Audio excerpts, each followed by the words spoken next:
আসসালামু আলাইকুম। আলহামদুলিল্লাহ, অবশেষে আমার বন্ধু যে কয়েল পাখির খাঁচাটা বানাইছে ওইটা আমাদের কাছে বিক্রি করে দিয়েছে মূলত। তো আমরা এই খাঁচাটা কত দিয়ে কিনছিলাম সম্পূর্ণ কিছু আজকে এই ভিডিওর মাধ্যমে বলার চেষ্টা করবো ইনশাআল্লাহ।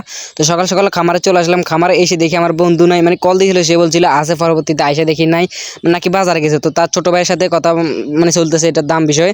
তো তার কাছে মানে তার ভাইয়ের কাছে কল দিয়েছে কত দাম রাখবে, কত কি আসে বিষয়। তো আমরা মানে তার ছোট ভাই আমাদেরকে এটা দেখাইতেছে, দেখানোর পরে মূলত আমরা এটা বাড়িতে নিয়ে যাব। তো এটার অনেক পরিমাণ কাজ আছে, এখানেও মানে প্রচুর পরিমাণ কাজ আছে। এখানে যে নেটগুলো দেখতে পাচ্ছেন, নেটগুলো অনেক ফাঁকা জায়গা আছে, ফাঁকা জায়গা ফিটিং করতে হবে, আমাদেরকে নিয়ে মূলত ফিটিং করতে হবে। সামনে দিয়ে দুইটা ফাঁক, মানে পিছন দিয়েও ফাঁক আছে, এটা তো মূলত অনেক কাজ। আবার পানির পাত্র আছে, উপরে যে নিচে যে ট্রে আছে, মাঝখানের ট্রে, নিচের ট্রে, ওই ট্রেগুলো মূলত আমাদেরকে কিনতে হবে। ওই বুঝে মূলত আমরা এই খাঁচাটা কিনছি। তো এখানে কিছু টাকা বানা দিয়ে যাইতেছে, প্রায় 350 টাকার মতো বানা দিয়ে যাইতেছে। এই খাঁচাটা মূলত আমাদের কাছে রাখতে পারে 1500 টাকার মতন, সে বলছিল 1500 টাকা। তো পরবর্তীতে যদি কিছু টাকা কমানো যায় সেটা আমার জন্য ভালো। তো জায়গা এখন 350 টাকা দিয়ে মূলত আমরা চলে যাব। চলে যাওয়ার আগে মানে তার ভাই আর কি একজনের কাছ থেকে টাইগার মুরগি, মানে একজনকে টাইগার মুরগি দিয়েছিল আর কি 10 পিসের মতন। তো সেই ভাইটা এখন এই টাইগার মুরগিগুলো নিতে আইছিল। তো আপনাদেরকে একটু দেখাইলাম তার টাইগার মুরগিগুলো, মাশাআল্লাহ অনেকটাই সুন্দর, সবাই একটু মাশাআল্লাহ বললেন।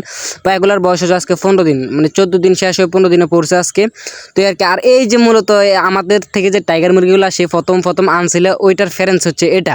মানে দেখেন মাশাআল্লাহ অনেকটাই সাইজে অনেকটাই বড়। এটা হচ্ছে মাল্টি কালারের যে লাল যে টাইগার মুরগিটা ওইটা। তো এই আর কি, সবাই ভালো থেকে নিজের প্রতি খেয়াল রাখেন। আসসালামু আলাইকুম।